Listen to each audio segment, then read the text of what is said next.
Merci Alain Chamfort pour ce disque absolument incroyable, symphonique dandy. Ouais. C'est un projet fou, Alain, parce que vos chansons sont là, on les a tous chantées, on les aime, et là, elles se recouvrent d'un apparat symphonique comme on n'avait jamais imaginé. Oui, même moi, je ne l'avais pas imaginé, parce que c'est des projets qui sont très ambitieux et qui ne peuvent pas provenir ou d'un producteur éventuel, mais enfin, pour ça, il faut garantir que les salles soient vraiment pleines. Enfin bon, ça coûte très cher de faire ça. En résumé, c'est pour ça que je ne pouvais pas imaginer le faire. Et puis, cette proposition m'est parvenue par la directrice de l'Opéra de Montpellier, qui a eu envie, qui a imaginé que mes chansons pouvaient très bien correspondre à ce genre d'orchestration. Et elle avait raison. Et donc, j'ai accepté sa proposition. Et puis, je me mordais parce que je me disais quand même, c'est quand même vachement bien ce qui m'arrive, quoi. Vous savez, quand on écrit des chansons et qu'on est compositeur de mélodies, c'est évidemment que ces versions-là, on peut toujours en rêver. Mais c'est pas toujours possible de les réaliser, quoi. Donc, ouais, ça donne ça, Alain. Regardez, moi je vous le dis, ce disque est fantastique. Écoutez Alain Chamfort. Des jours et des jours tu dérives, mais jamais, jamais tu n'arrives.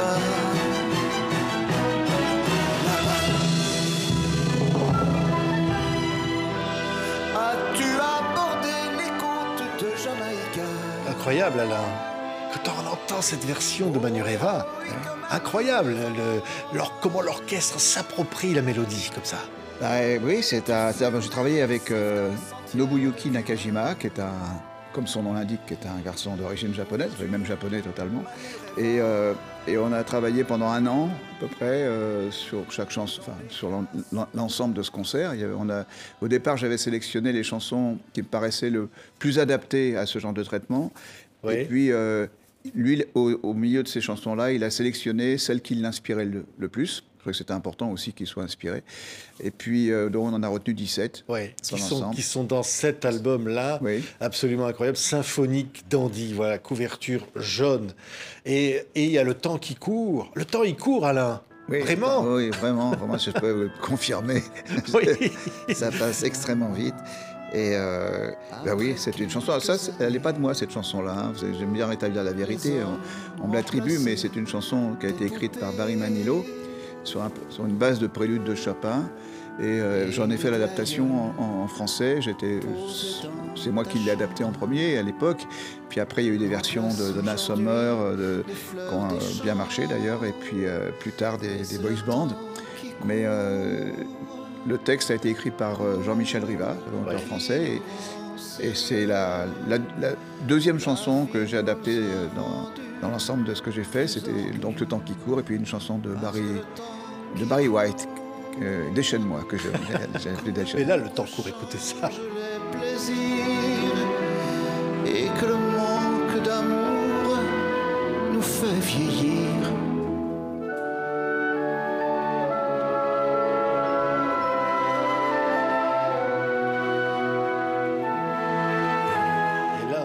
Alain, la tournée qu'il va y avoir, le Grand Rex l'année prochaine, et la tournée, le public comme ça, qui va entrer dans cet univers symphonique. Ben, j'espère que ça va. Enfin, on s'est produit donc à Montpellier. La première fois quand on a fait cette captation, c'était le lendemain de l'annonce du 2e confinement, donc le public n'a pas été admis, mais je suis revenu quelques mois plus tard, et là le public a pu accéder à la salle. Donc j'ai eu une représentation, une seule pour l'instant, devant le public, mais c'est vrai que c'est très beau, quoi. Alors je ne veux pas dire l'inverse, c'est un peu délicat pour moi de faire ma propre promotion, mais je veux dire, c'est vrai que c'est un moment qui est particulier. De toute façon, quand on est face à un orchestre symphonique, on éprouve quelque chose d'unique à chaque fois. Hein. Et ce qui est fou, c'est que là, l'orchestre s'approprie, il est avec vous, il vous accompagne, les deux sont en osmose, c'est absolument formidable. Ça. Ouais. C'est pas l'orchestre, vous êtes impressionné devant l'orchestre, on sent que vous jouez ensemble. Ah oui, c'est important, oui, mais c'est-à-dire que Nobuyuki a tenu compte aussi de ma texture vocale, parce que quand on n'a pas un orchestre symphonique, généralement c'est devant, il y a un ténor, il y a des gens qui ont des voix qui portent pour sortir de l'orchestre. Là, effectivement, c'est pas le cas, donc il fallait que ma voix passe malgré tout et que l'orchestre s'exprime. Donc Nobu a fait un joli travail pour justement que tout ça soit cohérent, équilibré, et que l'ensemble vive ensemble, que il y a un bon vivre ensemble. C'est magnifique. Et puis il y a les chansons, incroyables chansons, magnifique répertoire que le vôtre, Alain. L'ennemi dans la glace, quel texte. Ouais. Ah oui, c'est un joli Comme texte ça de parle. Jacques Duval. Ouais. Bah, j'ai essayé de travailler avec des auteurs de talent. Parce que Oui. c'est important quand même de défendre des textes qui sont exigeants et qui correspondent à ce qu'un public peut aimer, quoi. Je veux dire, enfin, un public qui a une forme d'exigence aussi. Ouais, écoutez.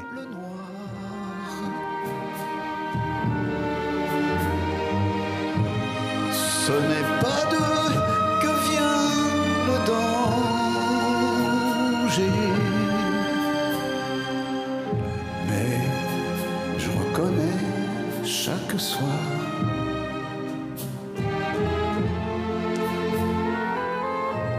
mon pire ennemi dans ce miroir. C'est fou. On a l'impression qu'elles ont été faites pour ça, ces chansons-là. Elles ont été faites pour cet écrin-là. Bah, les chansons qu'on a sélectionnées, effectivement, ce sont celles qui se prêtent le plus à ce traitement symphonique. Oui. Parce que moi, de toute façon, j'ai une base j'ai appris la musique au piano avec une base classique.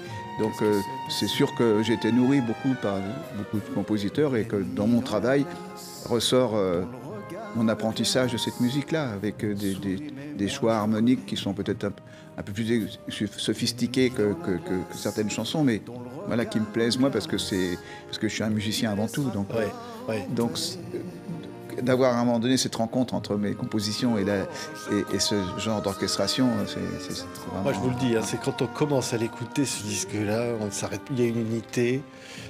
On entend là, bon, voilà, on rentre dans quelque chose de relaxant.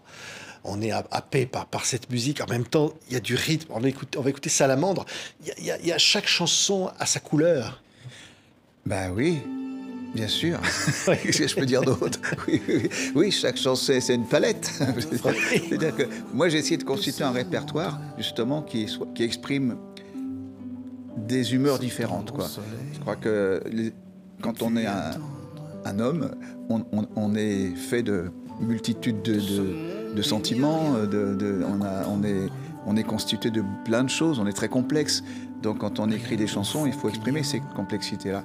Et chaque thème de chanson, chaque chanson doit participer à exprimer une partie de nous. Ouais. Voilà. Savoir que la terre est ronde, l'univers infini. Et demain, vendredi, peut-être ne pas savoir pourquoi le ciel gronde, pourquoi tombe la pluie, pourquoi tu es parti. Symphonique d'Andy. On parlait tout à l'heure de Manureva, Serge Gainsbourg. Évidemment, il y a des tubes, il y a Bambou. On ne peut pas s'en passer de Bambou. Hein. Il y a des chansons qu'on trouve... qu'on ne peut pas se permettre de ne pas avoir en répertoire. Quoi. Qui est là avec ses rythmes, hein, parce que là, il y a l'orchestre et puis il y a le rythme africain. Alors, on a utilisé un percussionniste supplémentaire qu'on a additionné à celui qui est déjà inclus dans l'orchestre. On est venu avec notre percussionniste, Nicolas Maturio, parce qu'on a besoin de plus de marimba, de choses comme ça, et de percussions, de caisse claire, de timbales. Il y a pas mal de percussions pour justement reconstituer un petit peu les rythmes d'une autre manière. Quoi. Qui étaient ceux de Bambou, qui sont toujours là. Chanson immortelle. Tous les silences de Bambou hurlent dans ma tête et me rendent fou.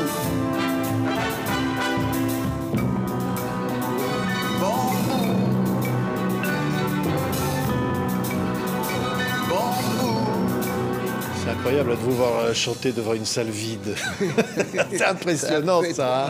Et en même temps, le DVD est inclus dans le package là, du CD. Comme ça permet aux gens à la fois de pouvoir écouter ce qu'ils ont envie, puis de regarder un peu mais dans quelles sérieux, conditions. Alain, comment on chante devant une salle vide? On s'adresse à des fauteuils. Ouais, c'est-à-dire qu'on est, on est un peu concentré sur ce qu'on est en train de chanter, et puis on apprécie peut-être encore davantage l'orchestre qui est derrière. On est un peu dans notre bulle, quoi. En même temps, il y avait une captation, donc il y avait des caméras. C'est un petit peu comme si j'étais dans un studio de télévision, quoi. Ouais, la prise de son est absolument magique, magnifique. On va entendre encore un autre morceau, parce que ça, c'est incroyable, parce que ça commence avec ça. C'est votre conversation avec le public. Ah oui, c'est quand j'arrive, je me présente. Ah, ce n'est que vous. Ouais. Vous n'êtes qu'Alain Chamfort, mais finalement quoi? Le chanteur de Manureva.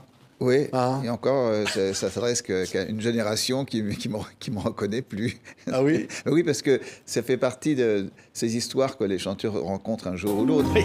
C'est-à-dire qu'ils ont été habitués à s'adresser à une génération, puis après, la génération qui les suit, la fille que je suis en train de draguer un peu, là, me dit, mais faut vous adressez-vous à ma mère, moi je ne sais pas qui vous êtes, quoi. Écoutez, Alain. Écoutez, je vous trouve très mignonne. Voilà, je me présente, je m'appelle Alain Chamfort. Vous me reconnaissez peut-être? Non. Je suis chanteur de variété et je passe parfois dans le poste.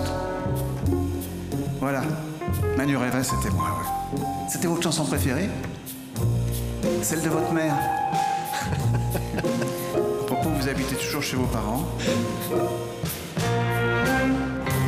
Ce n'est que moi, ne craignez rien. Qu'est-ce que c'est beau, Alain. Qu'est-ce que c'est magnifique. C'est fou, hein. C'est comme la magie d'une chanson. C'est quelque chose qui est incroyable, d'ailleurs. Hein. Oui, ça doit être un chouette équilibre entre les mélodies que je couvre, que je crée au départ, et puis après, l'inspiration que ça va produire à mon auteur, quoi. En l'occurrence, c'était Jacques Duvall. Ouais. Maintenant, c'est Pierre-Dominique Burgot. Voilà, c'est des gens qui ont un énorme talent et qui se mettent vraiment à ma disposition. Il faut dire qu'ils m'écrivent c'est du sur-mesure, quoi. Ouais, Voilà. ouais, il y a une chanson qui s'appelle Les Micro-Sillons. Elle Oui, dit ça. Pierre-Dominique D'ailleurs, on Burgot. en voit derrière vous, Alain, des micro-sillons qui ont marqué nos vies. Hein. C'est Ouais, voilà, des ouais. disques. Ah oui, Et entre autres, ouais. des sillons comme ça sur lesquels on se balade et qui finalement sont des souvenirs, des pages de vie. Ouais. Et puis moi, comme elles se sont marquées vraiment, j'ai un visage qui a marqué plus que d'autres. Hein, j'ai une peau particulière. Ah donc, non, on vous voit là mal dans mérite. L'amour en France. Vous n'avez pas changé, Alain. Ah du oui, temps- vous êtes gentil. Du temps de Claude François. Ça s'appelle de la flagornerie. Du temps où Clo-Clo était jaloux de vous. Ah pareil, oui, ça pareil. a pas duré longtemps. Vous étiez plus beau que lui et ça l'a embêté vis-à-vis de ses fans. Ah, c'est vrai il ça? avait tellement plus de fans. Lui, il avait la potion magique, je sais pas, parce que il était quand même très admiré. Et donc, oui, mais il supportait pas que les autres puissent plaire aussi. Donc, en même temps, c'était très bizarre pour lui parce qu'il me produisait, donc il avait très envie de me faire connaître et que j'ai du succès. Et puis, à un moment donné, il ne pouvait pas faire autrement que de me considérer comme un concurrent, étrangement. Oui. Bon, enfin, je veux dire, c'est des personnalités hein, qui sont un petit peu... Enfin, c'est pour ça qu'il a aussi eu tant de succès, parce qu'il avait une telle hargne, une telle volonté. Ah, mais ça, Voilà, oui, c'était vous mis avant tout. numéro 1, lui, pas numéro 2. Voilà, ouais, exactement. Et parfois, c'est vous qui étiez numéro 1, attention. Hein. Oh, ça n'a pas duré, pas très souvent. Et alors, on entend Palais Royal. Quelle chanson, quelle belle chanson. Écoutez avec l'orchestre. D'un amour Qui commence à se faire. Même Ludovic. Avant toi,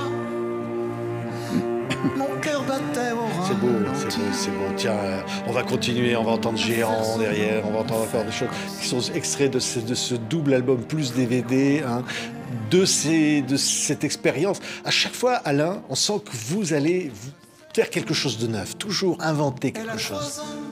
Ben, je trouve que c'est... Quand on fait un métier comme celui-ci et qu'on est déjà un peu inscrit dans le temps, hein, évidemment avec les années qui ont passé, j'ai cette chance-là malgré tout, ben, c'est justifié de continuer si on a des choses nouvelles à proposer, si on se remet toujours un peu en question et qu'on continue d'être créatif. Sinon, on est dans du réchauffé, on entretient un petit peu son petit commerce, et moi, c'est pas la façon que j'ai pour faire ce travail. Je le fais parce que je considère que on peut, vous savez, les gens qui disent sa propre vie doit être faite un peu comme une œuvre, en quelque sorte. Bon, quand on est artiste, il faut essayer d'avoir cette chose-là en tête, c'est-à-dire que son travail n'est jamais terminé et qu'on continue à être créatif tant qu'on le peut. C'est juste ça qui justifie qu'on continue, quoi. Voilà. Ouais, longtemps géant, mais je voyais comme ça des photos comme ça de cette carrière, Alain. Alors, il y a eu la période Gainsbourg, on parlait tout à l'heure de lui.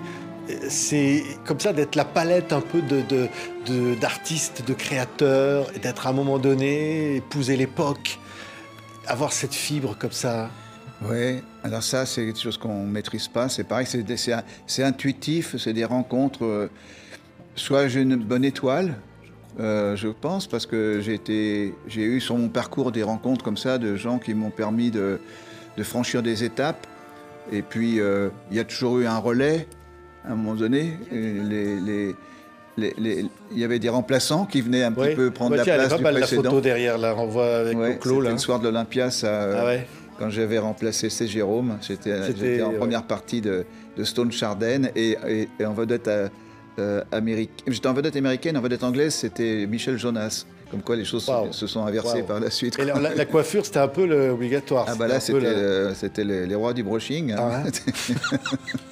On passait du temps avec ses choix. C'est Clo-Clo qui donnait le tempo de la coiffure. Là, il avait un style de cheveux différent. Lui, il avait les cheveux plus fins. Il n'avait pas besoin de se... Enfin, lui, il prenait beaucoup soin de lui, bien sûr. Mais moi, j'étais obligé de faire des brushings, sinon j'avais les cheveux frisés. Oui, et le nœud papillon énorme, ça aussi. Oui, alors c'est pas la plus belle réussite de costume. Ça que j'ai eu. Le lendemain, j'ai eu une critique de Pierre Bouteiller qui sévissait à l'époque sur France Inter, qui veut dire il était dans son costume comme un Donald Duck.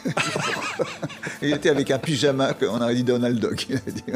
Et vous chantiez Signe de vie, Signe d'amour. De vie, Signe d'amour. J'avais 3-4 chansons à l'époque, et c'était le premier Olympia, 173. C'était à la fois émouvant pour moi, enfin c'était impressionnant. Et puis Claude a été quand même très présent. Hein. C'est lui qui a incité pour que j'accepte de le faire. J'étais un peu, moi, paniqué, mais il était là, il a assisté aux répétitions, il a été vraiment... Non, mais il était formidable avec moi aussi. Hein. Il n'y avait pas eu que des mauvaises périodes, quand même, bien sûr. Il n'y a pas eu que des moments où il coupait la sono pour... Non, c'est arrivé à la fin, ça, bon. Oui. Chasseur d'ivoire, tiens, derrière. Voilà. Avec tiens, Dany.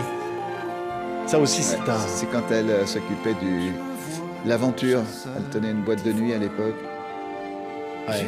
Beau souvenir, tout ça. Oh bah oui, hein, c'est sûr. Vous savez, tout ça, c'est vieux, mais c'est toujours en soi. Quoi, même quand on ne voit pas les photos, évidemment, les photos les font ressurgir ces moments-là, mais je pense que j'ai rien oublié, tout ça. Ah tiens, Jane. Là, c'était à Londres. Serge. On faisait les séances pour Rock'n'Rose, je crois, le premier album que j'ai écrit avec Serge. On faisait les voix là-bas, on avait fait des séances de cordes aussi. On avait passé quelques jours ensemble. Bah oui, c'était à l'époque où ils étaient encore unis, ils étaient en couple et ça se passait bien à ce moment-là. Ils avaient une vie chouette avec Charlotte qui rentrait de ses cours. Ouais. Elle était toute petite. Une vie le jour et une autre vie la nuit. Ça, vous l'avez connu, ça vous l'aviez raconté d'ailleurs. Parfois, ils vous entraînaient dans des boîtes.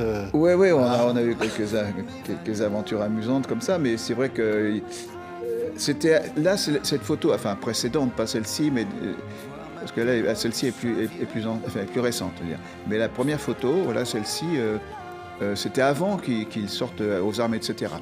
Hein, donc il n'était pas encore pris dans cette espèce de frénésie du succès et tout ça, et il était encore très fréquentable et très équilibré. Il avait sa vie de famille avec ses petites, la première fille de Jane et puis Charlotte qu'ils ont eu ensemble, et ils avaient une vie assez... Alors ils sortaient le soir, mais après ça a dégénéré, surtout quand il a eu son succès, et là il a perdu les pédales, là, il est devenu... Ah, il a perdu les pédales, vous n'arriviez plus à suivre... Non, il a fallu que je le bloque, que je l'entraîne aux États-Unis, à Los Angeles, pour écrire l'album suivant qui s'appelait Amour année zéro, sur lequel justement il y a Chasseur d'ivoire, Malaise en Malaisie, etc. Et pour avoir un peu de temps avec lui et pouvoir travailler, il fallait que je sorte de Paris, parce qu'à Paris, il était toutes les soirs, il sortait, il se saoulait, enfin il était dans un état pas possible. Donc je l'ai extrait de cette vie-là pour avoir des moments plus sereins et pour pouvoir travailler, quoi. Ouais, ça c'était Chasseur d'ivoire. Tiens, on va entendre La fièvre dans le sang. Ça. La fièvre dans le sang, c'est Jacques Duvall, c'est mon autre. Jacques Duvall. Quelle incroyable façon de l'interpréter, nouvelle. Bah oui, bien La fièvre sûr, dans oui. le sang Oui, est au départ une rythmique. Bon. Et là, écoutez avec l'orchestre ce que ça fait. Le ciel où l'enfer m'a rayé. Elle est belle comme une princesse de sang, de celle qui rend un homme faible et languissant. J'ai la fièvre dans le sang, cette fille m'échauffe les sangs. Incroyable. Non, vraiment incroyable. C'est super. C'est super chouette. C'est super. Non, mais vraiment, c'est génial. Ouais, c'est magnifique.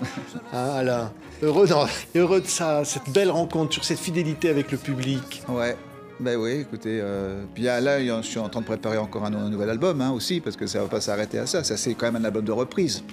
Et là, on est en train de passer à la phase de la réalisation du prochain album, qui sont que des chansons originales. Ouais. Non, mais quand je dis l'amour du public, sa fidélité, c'est un truc ouais, c'est une évidence, quoi.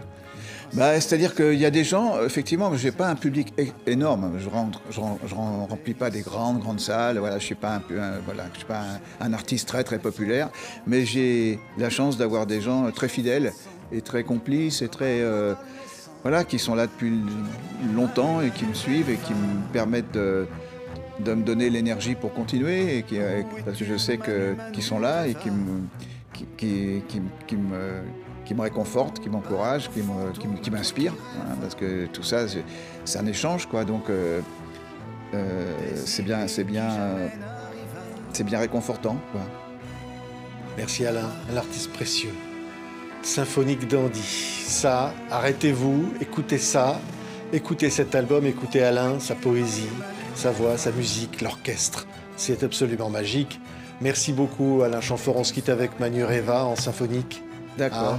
Merci le de bateau est m'avoir lancé. accueilli, et surtout je suis ravi que cet album vous ait séduit autant que ça, parce que voilà, ça me fait vraiment, je suis comblé. Merci Alain.